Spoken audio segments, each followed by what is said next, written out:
오늘 말씀은 출애굽기 19장 10절로 15절의 말씀, 가까이 오라 부르시는 하나님에 대해서 함께 은혜 받고자 합니다. 인생은 선물이라고 합니다. 과연 인생을 선물이라고 생각하는 사람이 얼마나 많이 있을까요?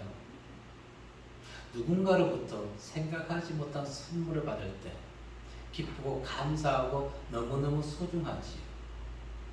그런데 인생을 선물로 받아들인다. 과연 우리 인생은 선물일까요? 사람들은 힘들어합니다.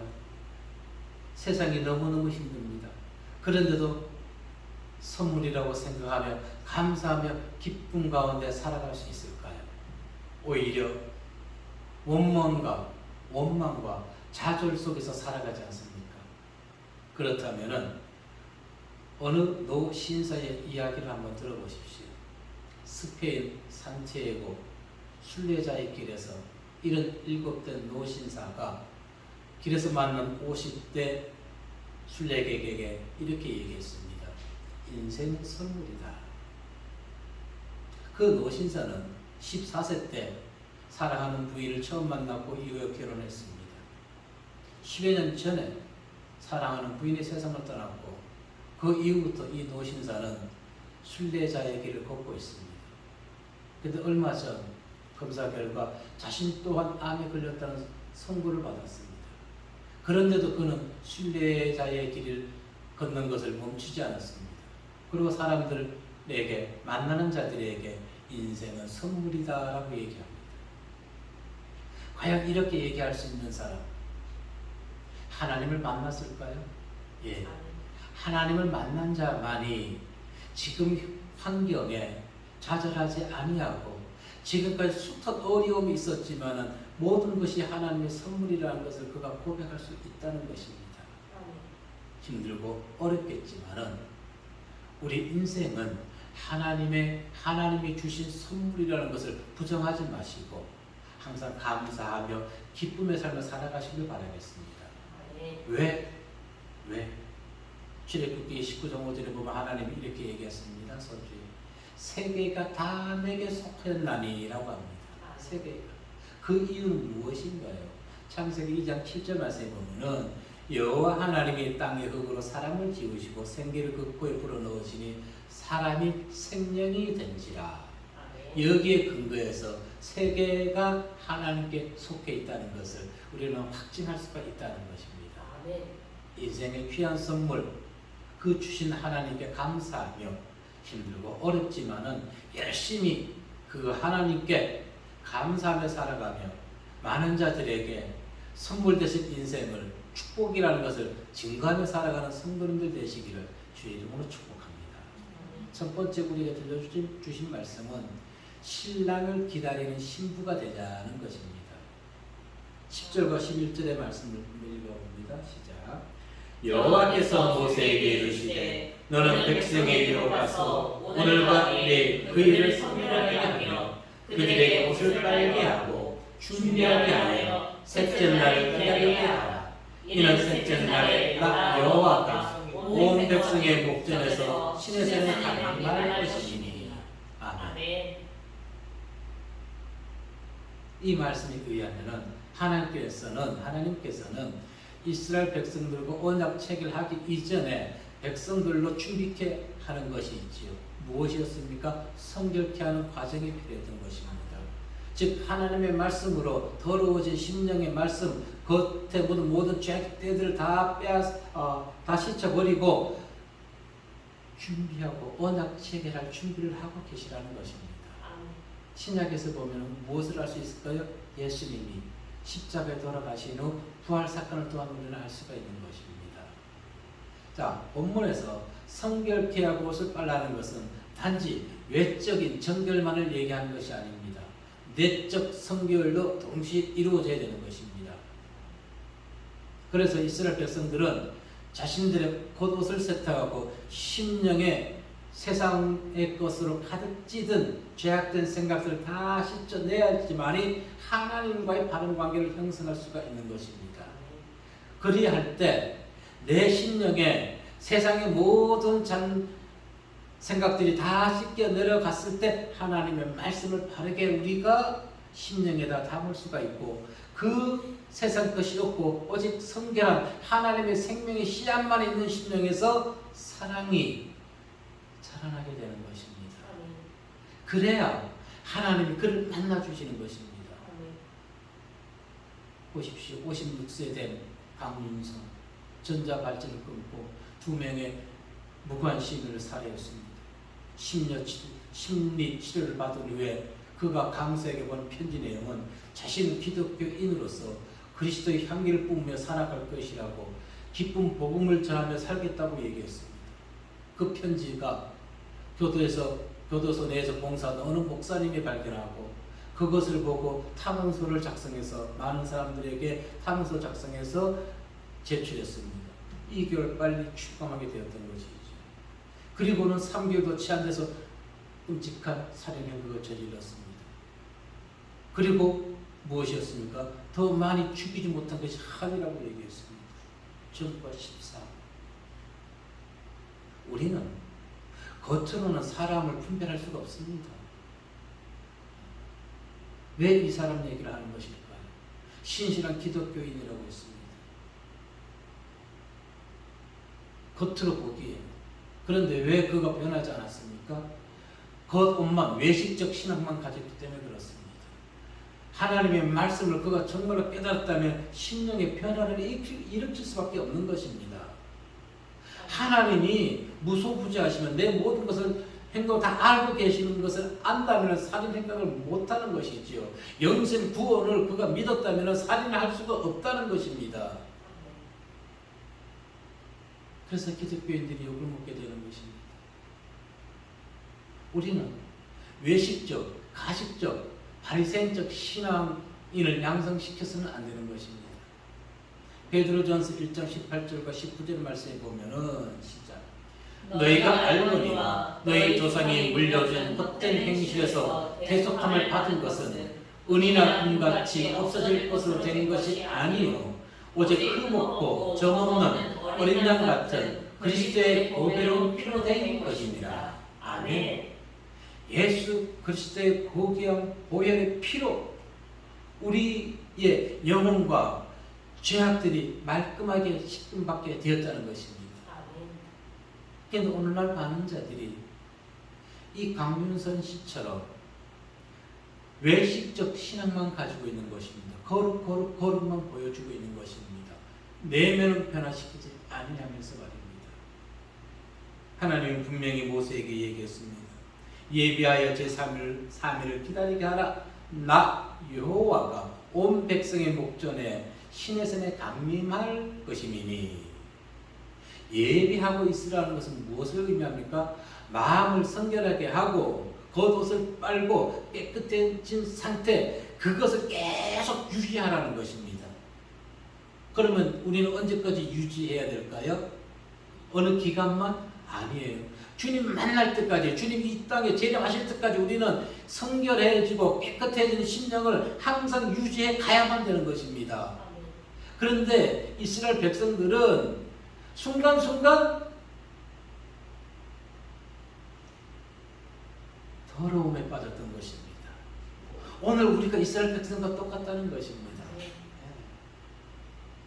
찰나적으로는 걸어가고 깨끗해졌는데 세상에 어울려 살다 보니까 보이는 것이 많다 보니까 그 보이는 것을 따라감으로써 다시금 우리가 더러워지게 되는 것입니다. 다시금 그걸 계속 말씀으로 빠르고 지쳐 버려야 되는 것입니다. 무엇을? 세상적 안목과 정욕 모든 것을 말입니다. 그래야지만이 주님을 온전히 만날 수가 있는 것입니다. 아모스 4장 12절 말씀에 보면은 시작. 그러므로 이스라엘아 내가 이와 같이 내게 행하리라. 내가 이것을 내게 행하리니 이스라엘아 내 하나님을 만나기를 준비하라. 아멘. 우리는 준비하지 않아요. 무엇을 원해요? 준비하는 것이 아니라 원하고만 있습니다. 하나님 복 주십시오. 어떠한 복? 세상의 복을 달라는 것입니다. 세상의 물질을, 세상의 권세를, 세상의 명예를, 세상의 형통함을 원하기만 하지 하나님을 만나기 위해서 우리 자신의 그 어떤 준비도 하지 않는다는 것입니다. 신랑이 왔음에도 불구하고 기름을 준비하지 못해서 신랑을 만나지 못했던 미련한 5 처녀가 오늘날 이 대한민국의 신앙인들에게 많이 있다는 것입니다. 잘못된 것이지요. 하나님은 신의 산 위에만 강림하시는 분이 아니라는 것입니다. 그분은 온 천하에 두루다니면서 무소부재하신 하나님. 아멘. 왜? 신의 산에만 국한되어 있는 하나님이 만약 그러면 세계가 다 내게 속하였다고 말씀할 수가 없다는 것입니다. 신의 산만 내게 속하였다고 얘기할 수가 있는 것이죠. 시편 139편 7절로 10절의 말씀에 보면은 시작. 내가 주의 영을 떠나 어디로 가며 주의 앞에서 어디로 피하리까? 내가 하늘에 올라갈지라도 거기 계시며 수월에 내 자리를 펼지라도 거기 계시니이다. 내가 새벽 날개를 치며 바다 끝에 가서 거주할지라도 거기서도 주의 손이 나를 인도하시며 주의 어른들이 나를 이끄시리이다. 아멘.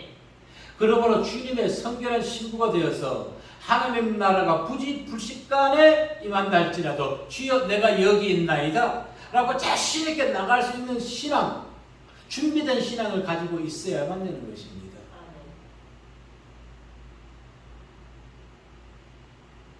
예수 그리스도의 피로 더러워진 우리의 마음과 몸을 빨고 주님의 재림을 소망하면서 살아가는 자들, 여러분 이 시간에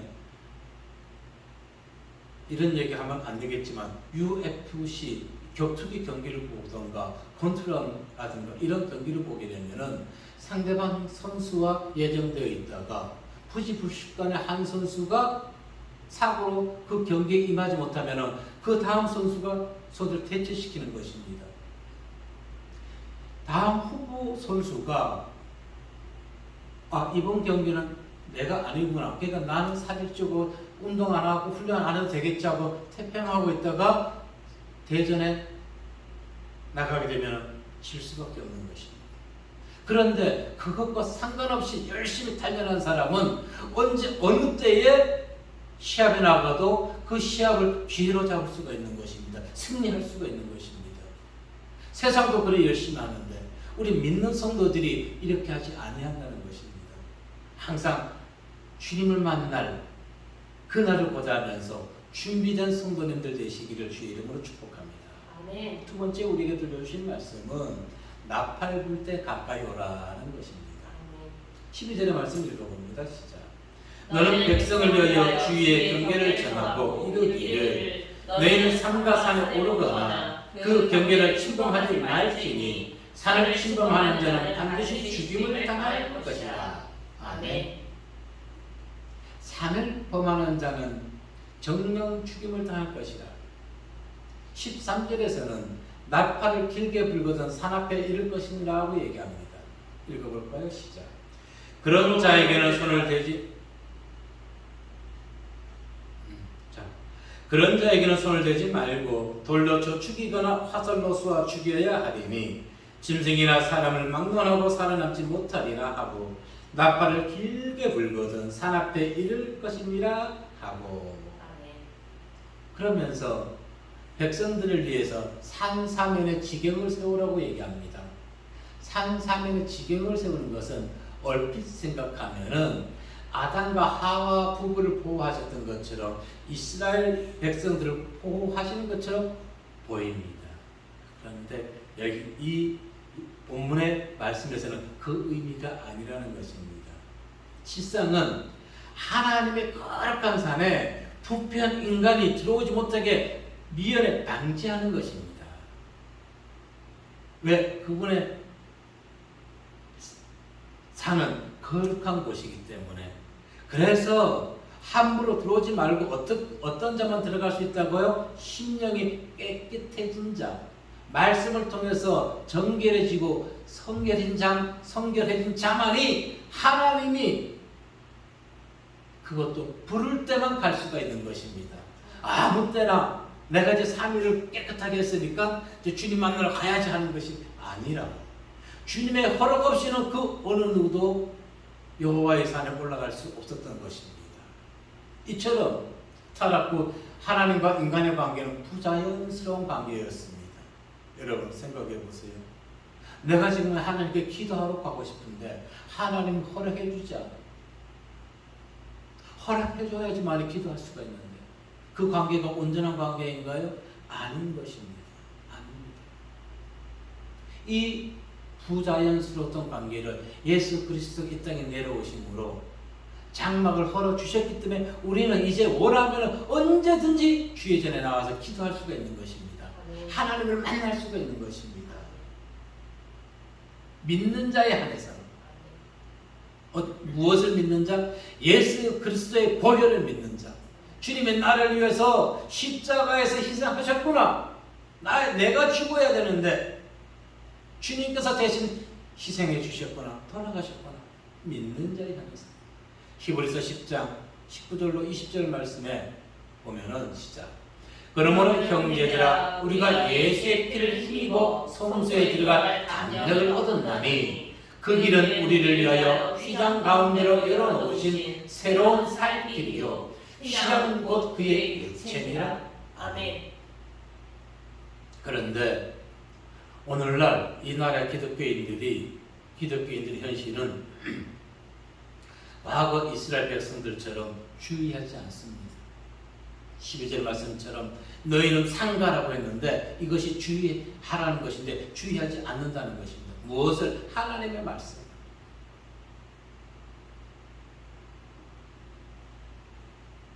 하나님의 준엄하신 경고의 메시지에는 절대적인 금지의 뜻이 담겨 있는 것입니다. 그래서 유다서 1장 23절에서는 이렇게 얘기합니다. 또 어떤 자를 불에서 끌어내어 구원하라. 또 어떤 자를 그 육체로 더럽힌 옷까지도 미워하되 두려움으로 긍휼히 여기라. 하나님을 두려워하라는 것입니다. 하나님을. 그런데 우리는 하나님 두려워하지 아니합니다. 하나님의 영과 거룩함을 훼손함으로써 화를 자초해서는 안 되는 것입니다. 육과 영혼이 완전히 죽임을 당하기 때문에 하나님의 주권을 훼손하면서 그분의 명령을 업신여기는 것은 처절한 심판만이 기다릴 뿐인 것입니다. 13절 말씀에서 분명히 얘기했죠. 시작. 그런 자에게는 손을 대지 말고 돌로 쳐 죽이거나 화살로 쏘아 죽여야 하리니 짐승이나 사람을 막론하고 사람을 치 못하리라 하고 나팔을 길게 불거든 산앞에 이를 것입니다. 아멘. 그런 자들은 돌로 맞아 죽임을 당한다는 것입니다. 활로 쏘아서 죽여버린다는 것입니다. 그런데 원어 성경은 더 강하게 말씀해 주고 있습니다. 반드시 돌로 쳐 죽임을 당하게 하라. 존귀하신 하나님의 말씀을 따르지 않는 것은 신성 모독죄를 범하는 것이기 때문에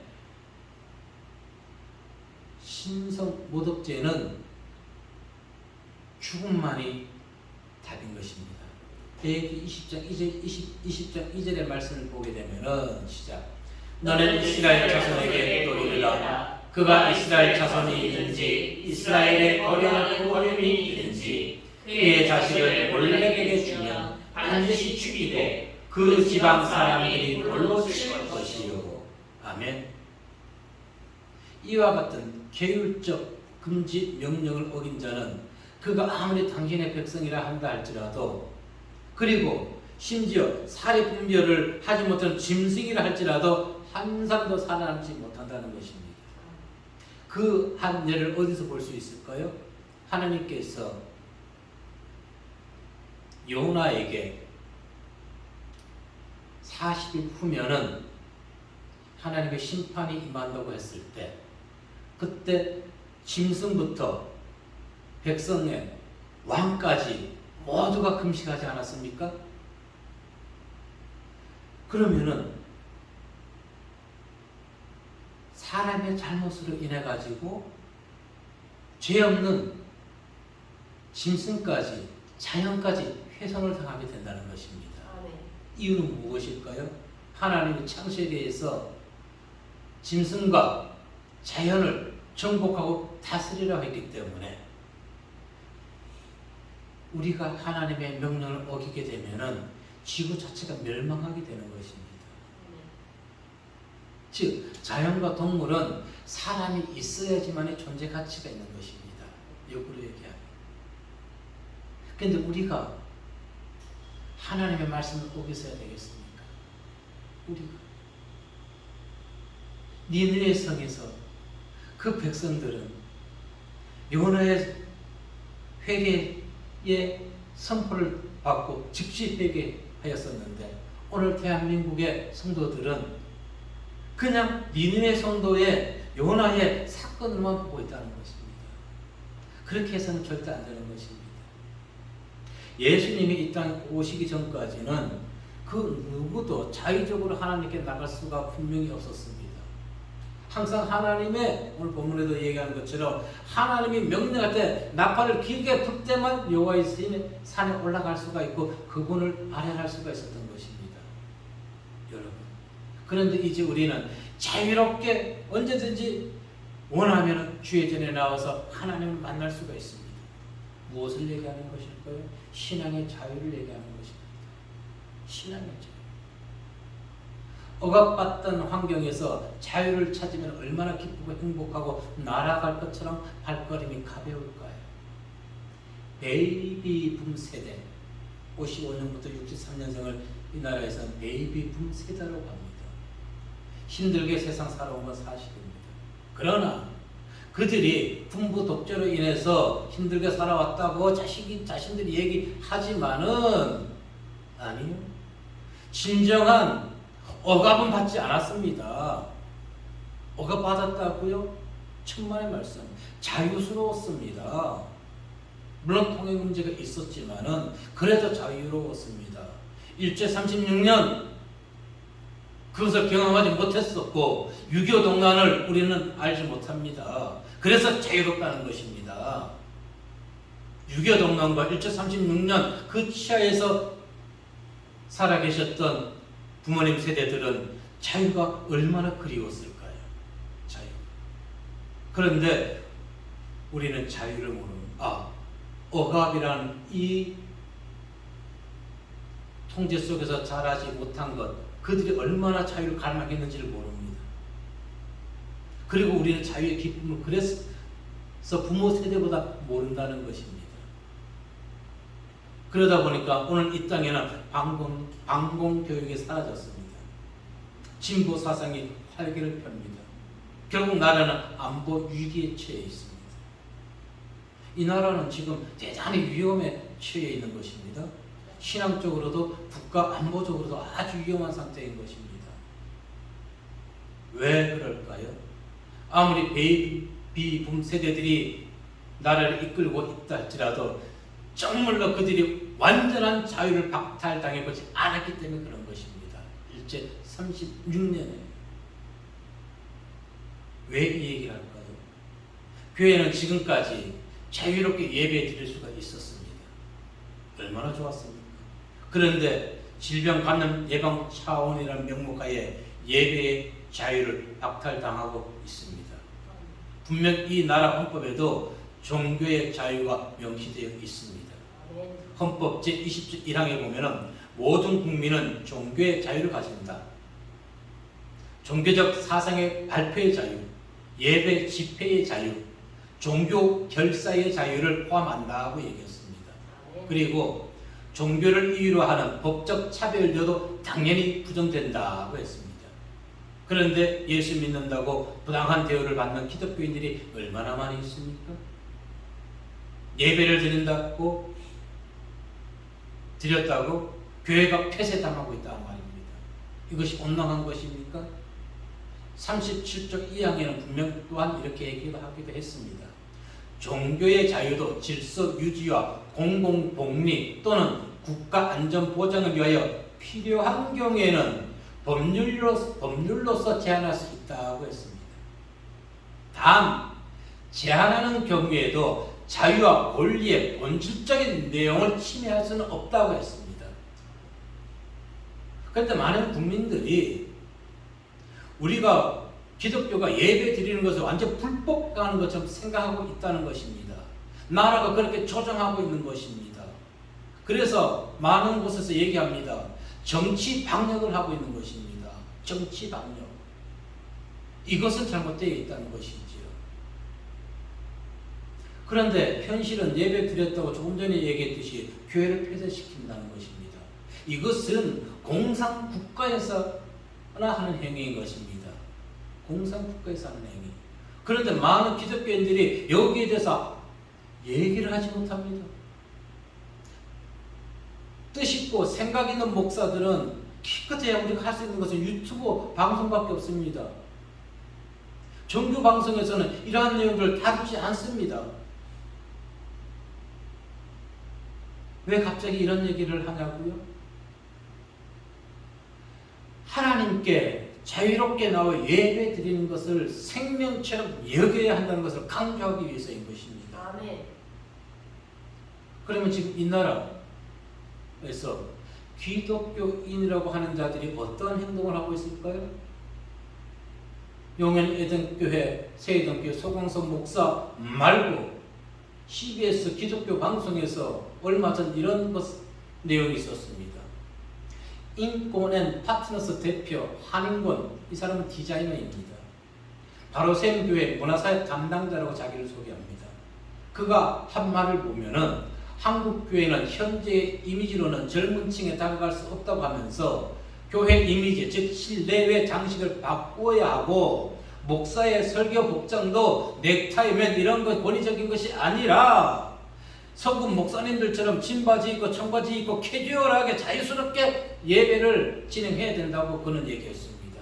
이유는 요즘 젊은이들은 설교 내용보다는 교회의 이미지를 모바일로 검색해서 거기에 올라오는 리뷰, 평가를 보고 교회를 설득한다는 것입니다. 언제부터 교회가 맛집 검색하듯이 상품 구매하듯이 댓글을 보고 결정하게 되었나요? 예, 저는 이 동영상을 보고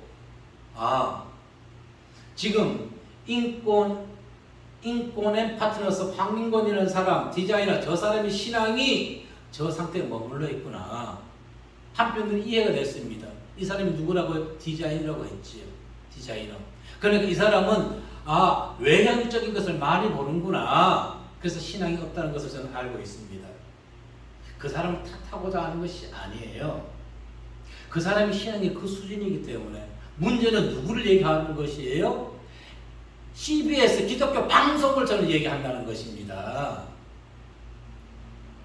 그러한 것이 사실이냐 맞는 것처럼 코로나19 대면 예배를 없애야 되니까 그런 것을 보도하고 있다는 것입니다. 지금 CBS 기독교 방송에서. 그래서 우리가 CBS 기독교 방송이라고 제대로 다 들어서는 안 된다는 것입니다. 분별해서 영분별하는 귀와 눈이 열려야 되는 것입니다. 오히려 CBS 기독교 방송은 교계에 일어나는 일보다 정치적인 김현정의 뉴스 이런 걸 해서 정치인들을 동원해서 방송하는 것을 더 강조하고 있는 것입니다. 뉴스마다 보십시오. CBS에 김현정이라고 안 나오는지. 그것이 기독교 방송인 것입니까? 세상 방송인 것입니까? 세상 방송입니까? 정치 방송입니까? 우리 기독교가 깨우쳐야 되는 것입니다. 아니, 성도가 깨우치고 그러한 것을 보고 분별해야 되는 것입니다. 너희 CBS는 왜 올바른 현재 기독교 현실을 방송하지 아니하고 정치에 관한 것만 얘기하고 있는지, 정치인들의 하수인이 되어 있는지, 그것을 우리는 질투해야 되는 것입니다. 깨어나야 됩니다. 왜? 예배를 위해서. 왜? 우리 영혼을 위해서. 왜 깨어나야 됩니까? 후손들을 위해서. 아멘. 특히 이 나라의 미래를 위해서 성도가 깨어나야만 되는 것입니다. 아멘. 예배의 소중함, 우리는 다시 회복해야 될 줄로 믿습니다. 아멘. 자, 오늘 우리가 분별해야 될 것은 하나님의 명령과 세상의 소리를 분별해야 된다는 것입니다. 14절의 말씀을 보면은 시작. 모세가 산에서 내려와 백성에게 이르러 백성을 순결하게 하니 그들이 자기 옷을 빨더라. 아멘. 그렇습니다. 하나님의 명령에 즉각적이고 정확한 순종이야말로 하나님의 백성된 자의 가장 기본적 덕목인 것입니다. 삶에서나 신앙에서나 바른 자세가 되는 것이지요. 사무엘상 15장 22절에서 분명히 얘기하고 있습니다. 읽어봅니다. 시작. 사무엘이 이르되 여호와께서 번제와 다른 제사를 그의 목소리를 순종하는 것을 좋아하심같이 좋아하시겠나이까. 순종이 제사보다 낫고 듣는 것이 순양의 기름보다 나으니. 아멘. 여러분,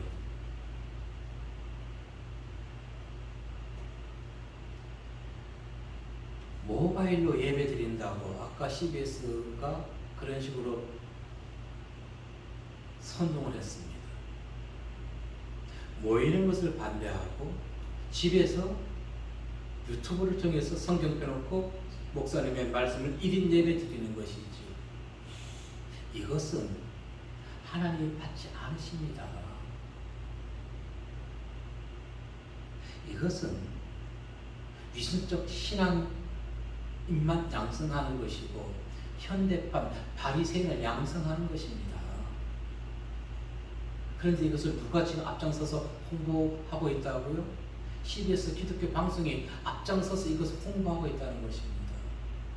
결국 교회의 예배를 하나님의 말씀을 정면으로 위배하는 것이지요. 모이기에 분명히 힘쓰라 했는데 모이지 말라는 것입니다. 무엇 때문에? 코로나19 때문에, 질병 때문에. 그러면서 세상 사람들 저들은 보십시오. 수십 명씩 나가서 몰려다니지 않습니까? 수십 명씩.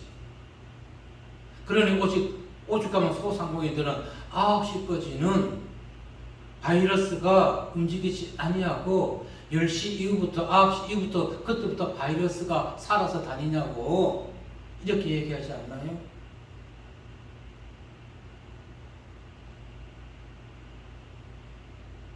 질병이라는 것으로 인해서 예배가 훼손되어서는 안 되는 것입니다. 아멘. 예배는 우리의 생명이고 목숨인 것입니다. 아멘. 로마서 이사야 59장 2절 말씀과 로마서 3장 23절 말씀 함께 읽어봅니다. 시작. 오직 너희 죄악이 너희가 너희 하나님 사이를 갈라놓았고 너희 죄가 그의 얼굴을 가리어서 너희에게서 듣지 않으시게 함이니라. 아멘. 로마서 3장 23절에서 보면은 시작. 모든 사람이 죄를 범하였으니 하나님의 영광에 이르지 못하더니. 아멘. 세계는 하나님께 다 속해 있다고 분명히 하나님께서 말씀하셨습니다.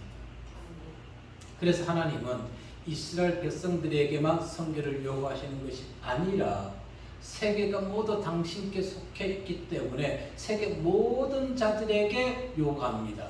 정결하고 성결할 것을 말입니다. 그래서 우리는 어떻게 해야 될까요? 영으로서 몸의 행실을 추구해야만 되는 것입니다. 정과 욕심을 십자가에 꼭 박아야 되는 것입니다. 그리고 나서 몸과 마음을 정결케 해서 하나님께 나아가야만 되는 것입니다.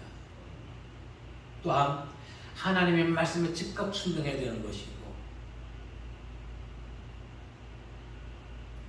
그 상태에서 여호와의 산, 존귀하고 거룩한 산에 우리는 오를 수 있는 자격을 갖추어진 것입니다.